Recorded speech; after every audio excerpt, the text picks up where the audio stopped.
What if I told you that the richest person in the world might not be the one with the biggest house or the fastest car or the largest bank account?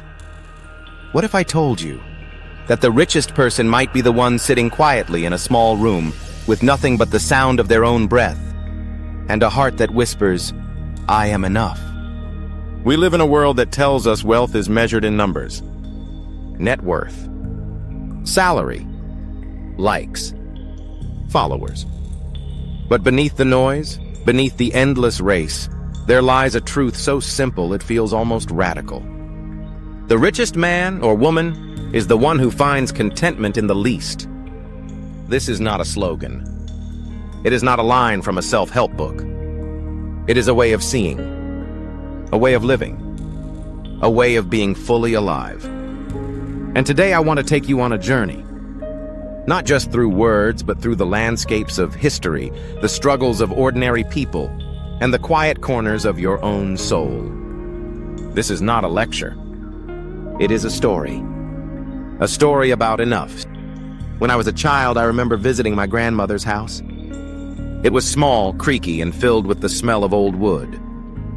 She didn't have much, no TV with hundreds of channels, no fancy furniture, no shiny new gadgets.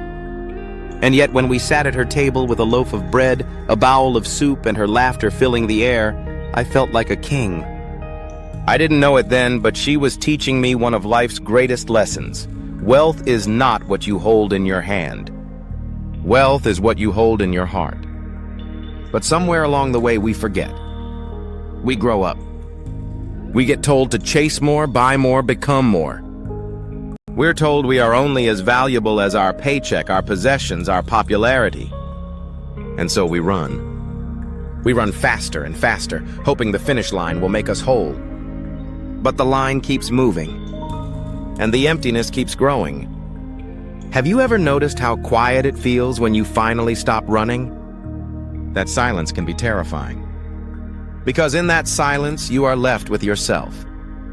And that is where the real journey begins. Let me take you back in time to a man who lived over 2,000 years ago. He walked barefoot through the streets of Athens, asking questions that made people uncomfortable. Questions about truth, about virtue, about life itself. He owned almost nothing. He cared little for wealth. And yet he left behind riches that no empire could erase. His name was Socrates. And he believed that the richest human being was not the one who had the most, but the one who was content with the least. Think about that. Content with the least. Not settling. Not giving up ambition. But realizing that enough truly is enough. And here's where our story unfolds. Because this idea is not just philosophy, it is life. It is struggle. It is blood, sweat, and tears. It is the single mother working 2 jobs, finding joy in reading a bedtime story to her child. It is the man who lost everything in a storm, yet still finds gratitude because his family survived. It is the artist who paints not for fame, but because the act of creating makes their heart sing. These are the richest people you will ever meet. But why is it so hard for us to see this? Why do we keep chasing the illusion that more equals better? Maybe it's because everywhere we turn, we are told we're not enough. Advertisements whisper it. Social media screams it. The world profits from our discontent.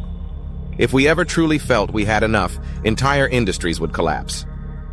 Think about that. A society built on the idea that you are lacking. That you must buy, achieve, prove yourself just to be worthy. And yet somewhere deep inside, you already know the truth.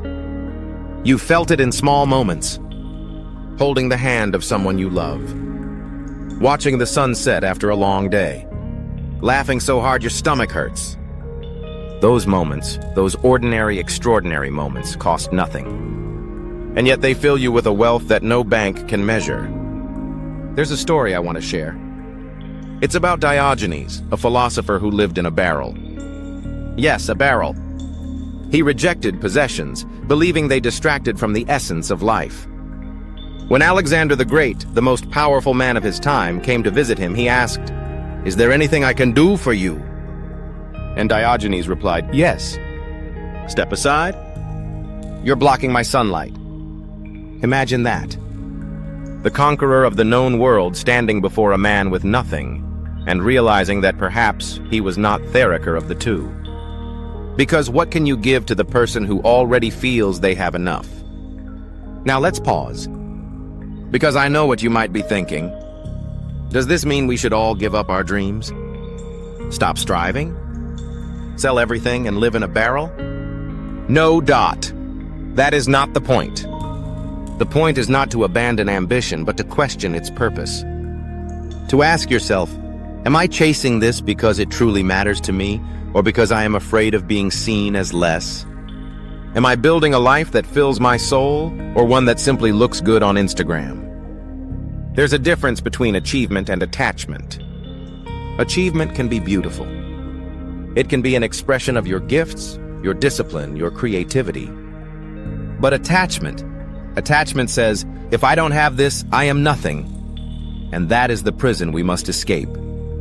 The richest people I've met are not the ones with the most impressive resumes. They are the ones who have tasted freedom. Freedom from comparison. Freedom from endless wanting. Freedom to enjoy what they already have. I once met a man in New Orleans after Hurricane Katrina. His house was gone. His possessions gone. His neighborhood destroyed. And yet, when asked what he would do, he smiled and said, "I still have my hands. I still have my neighbors. I still have God in my heart." That's enough. That smile carried more wealth than any stock portfolio ever could. And then there is Henry David Thoreau, who built a cabin by Walden Pond and lived there with almost nothing. He wanted to strip life down to its essence, to see what was truly necessary. He discovered that simplicity is not emptiness, it is fullness. A fullness that comes not from clutter, but from clarity. He wrote, "I make myself rich by making my wants few." His words still echo today in a world drowning in excess. But let's bring this home. Let's talk about us. Because it's easy to admire these stories, but what about our lives? Here, now, in the age of smartphones and endless scrolling. How many times have you checked your phone today? How many times have you compared your life to someone else's highlight reel? How often do you lie awake at night scrolling through faces and feeds, feeling smaller and smaller with every flick of your thumb?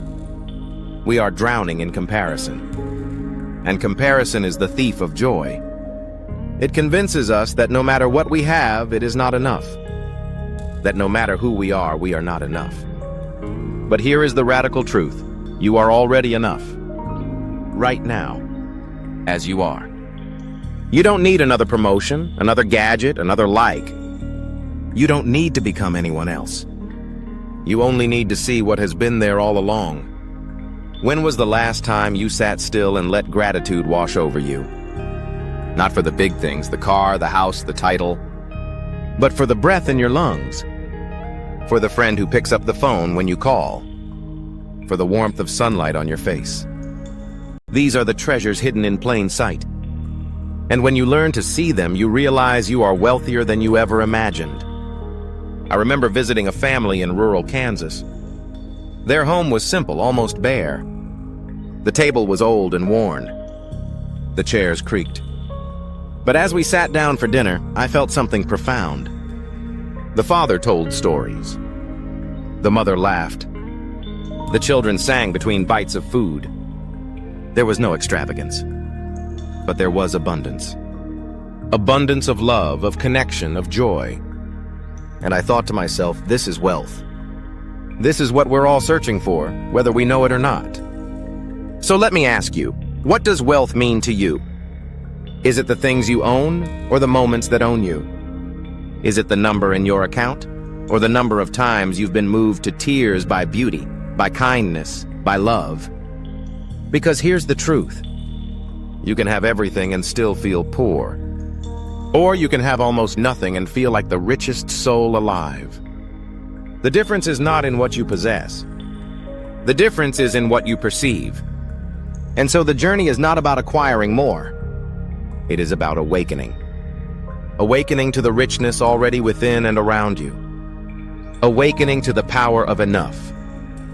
The poet Rumi once wrote, "Be like a tree and let the dead leaves drop." Let go of what you don't need. Let go of the endless grasping. Let go of the belief that you are not enough. And in that letting go, you will find a freedom you cannot buy. Think of it this way. One day, all of us will leave this world. And in that final moment, no one whispers, "I wish I had bought more things." No one says, "I wish I had worked longer hours." What they say, almost always, is, "I wish I had spent more time with the people I love. I wish I had lived more fully. I wish I had realized I was enough." Don't wait until the end to learn that lesson. Let it sink in now. Let it transform the way you live, the way you see, the way you breathe. Because the richest person is not the one who adds more and more, but the one who realizes, even in the smallest of moments, this is enough. I am enough. So today, take a breath. Look around. Feel the wealth in your life, not in dollars, not in possessions, but in presence. You are already rich beyond measure. All that's left is to see it. And as you carry this message with you, let it ripple outward. Share it. Speak it. Live it.